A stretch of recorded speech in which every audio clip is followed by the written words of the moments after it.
All right, sports fans, how's everybody out there doing?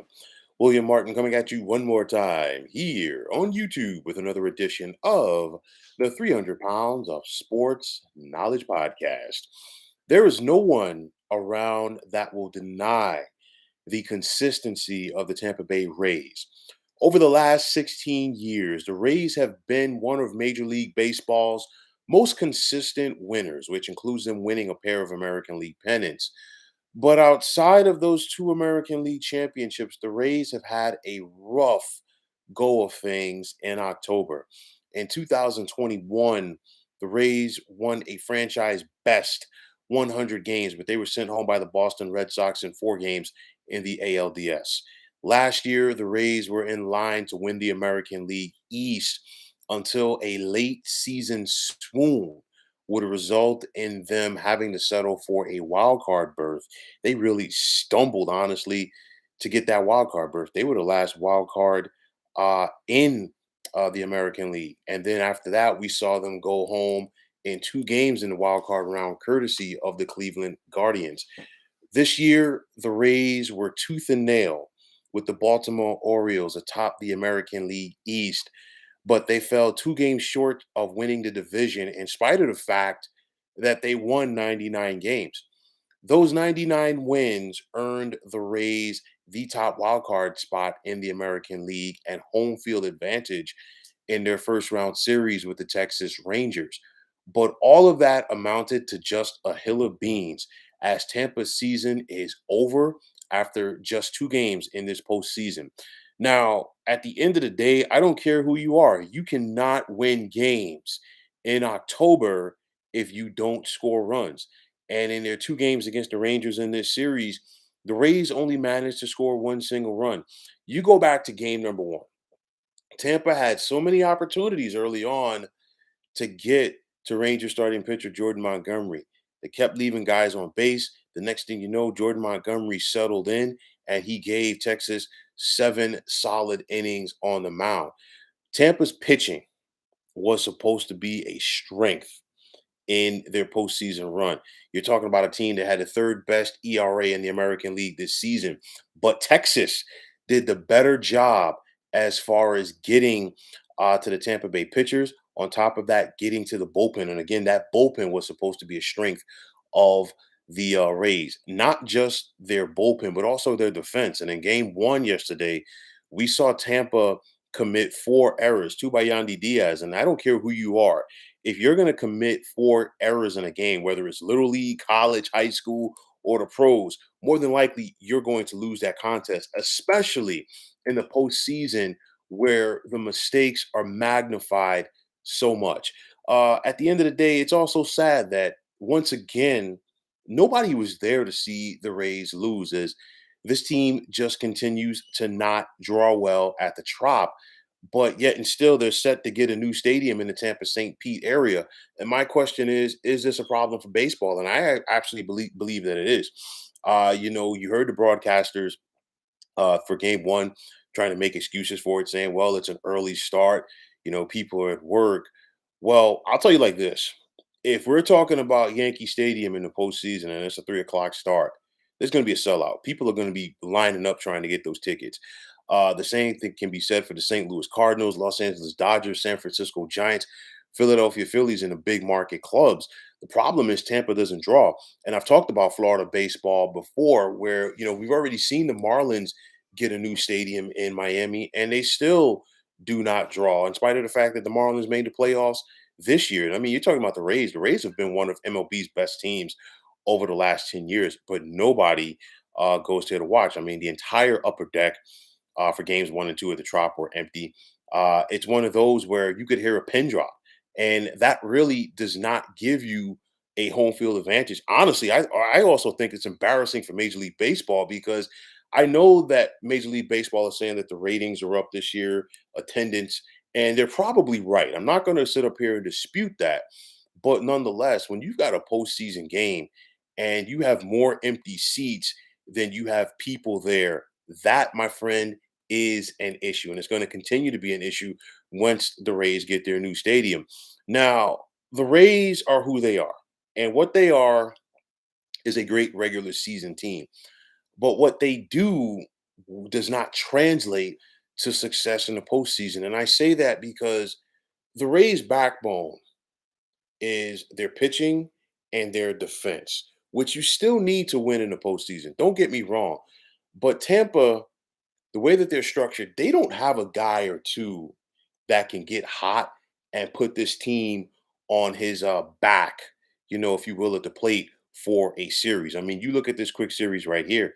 You had Corey Seager, big money guy in free agency for the Texas Rangers a couple of years ago. Same thing with Marcus Simeon, Adolis Garcia. They have thunder in their bats, and it showed throughout this series. Of course, Texas went out there and made a lot of moves. Jordan Montgomery had to step up, for the Tampa Bay Rays in this series. Of course, no Max Scherzer. He's probably not going. He's definitely not going to pitch in the ALDS, possibly the ALCS. Definitely more than likely if the Braves, pardon me, the Braves, CJ, I see you chimed in right there. But if the Rangers rather can get to the Fall Classic, but nonetheless, Tampa getting back to their lineup, they don't have that guy, and it shows up more often than not in October as far as what you can and cannot do. And it once again got the Rays right here. The Rays team, they're going to continue to compile wins during the regular season because they're built to compete in that tough American League East. And that's not a slight to them because that American League East is no joke. You had four teams from that division finish with a record above 500 this year. You had three teams make the postseason. Obviously, the Baltimore Orioles are the only team that's still hanging around, but nonetheless, the way the Tampa's structured, we've seen this enough to know who they are.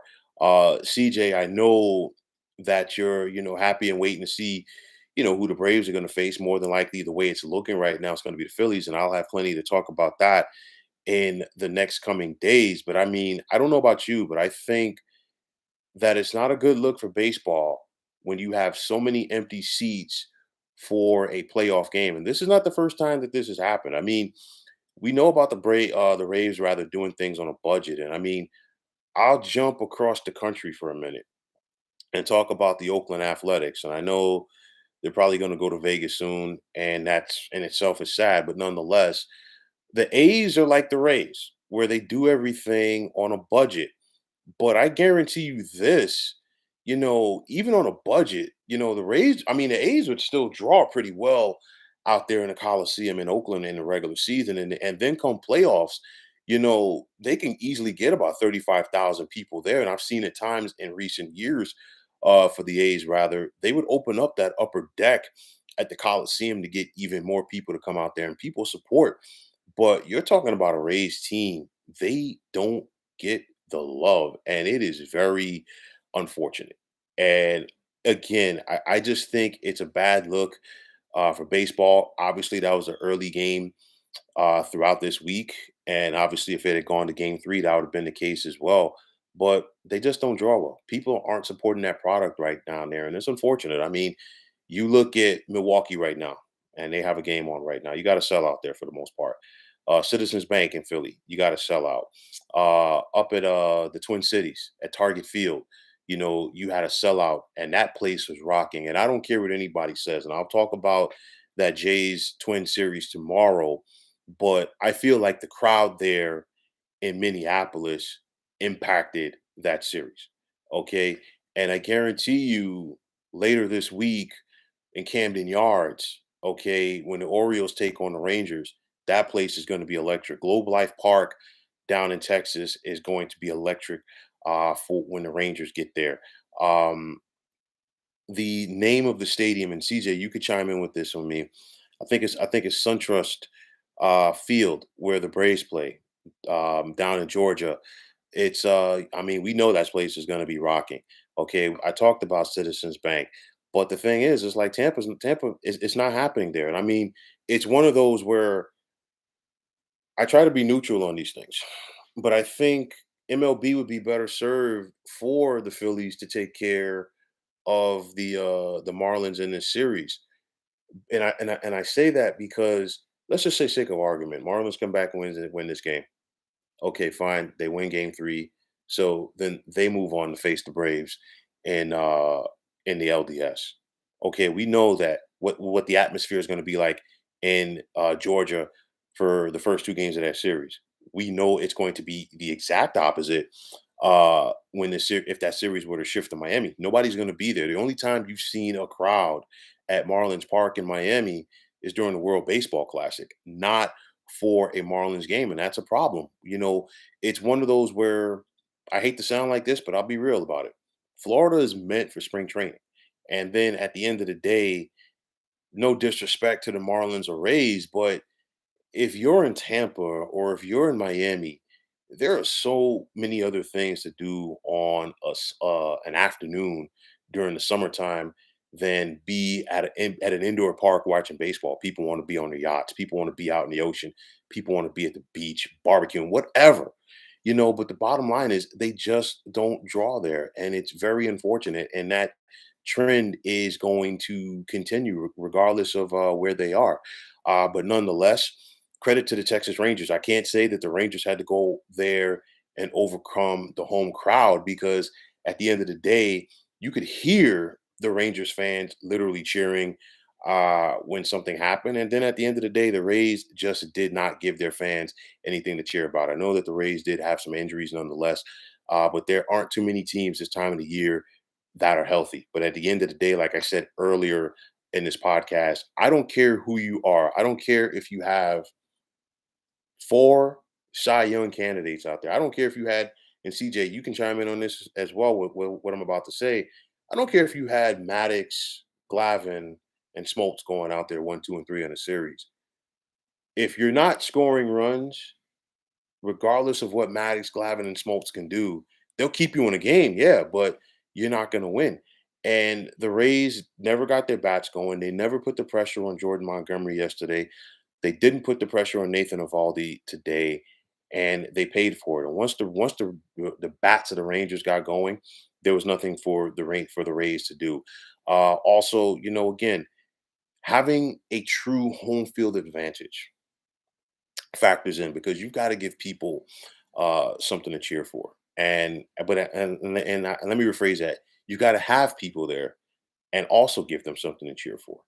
And in this series, the Rays had neither, and it's just unfortunate. So let's see what's going to happen with the Rays going forward. I really know what's going to happen with the Rays going forward. They're still going to be a competitive team, but just being a little optimistic, maybe just maybe a new ballpark would do the trick. I'm not that optimistic about it. Not to sound like an oxymoron there, but nonetheless, this is still a problem for baseball. But at the end of the day, the Texas Rangers went down to Tampa. They took care of their business. They got on track, and credit to them because they stumbled into the postseason. And I'll say this about the Rangers: the way that they played in Seattle to finish the year, and they missed out on the opportunity to clinch the AL West. And I thought that was going to hinder them because you figure they went from possibly winning the division and getting a first round bye to then having to be on the road for the wild card. The Texas Rangers answered the bell. I give that credit to their veteran locker room. I also give that credit to their veteran skipper. I know that he's in his first year with the Rangers and Bruce Bochy, but Bruce Bochy's been around the block. He took the Padres to a World Series. Obviously, he won 3 with the San Francisco Giants. He's going to be a Hall of Fame manager when it's all said and done. He had his team ready to go. Now the Rangers got to go out there and get prepped for a very good Baltimore team. Baltimore team that won 101 games. And I'll tell you like this: Camden Yards will be rocking later this week. But one thing is for sure: the Rangers know they got to go out there and try to draw blood early, quiet that crowd, because that Baltimore crowd, they want to see a successful team in the postseason, especially once you factor in that it was just a couple of years ago that Baltimore lost 100 plus games, and this has been a great turnaround for them. But nonetheless, the excitement of postseason baseball is here. The Rangers have advanced. Of course, I'll talk about the Twins and Jays tomorrow. Looks like the Phillies and Diamondbacks are well on their way to joining the NLDS party as well. And let's see who else is going to be able to survive in that quest for the coveted World Series championship. So, folks, that is going to wrap it up. And as always, I want to take this time out to thank you for tuning into the 300 Pounds of Sports Knowledge podcast here on YouTube. I want to take this time out to thank all of you fine folks out there for tuning in. And if you have not already, please feel free to subscribe to this channel. Now, if you're on the X, formerly known as Twitter, please feel free to follow me at 300 Pounds of Sports. And like I always say, if you follow me, it'll be my pleasure to follow you right back. There's also the sports discussion group on Facebook at the Sports Depot 365. Now you can check it out. Drop a line and be a part of one of the better sports debating sites going on social media.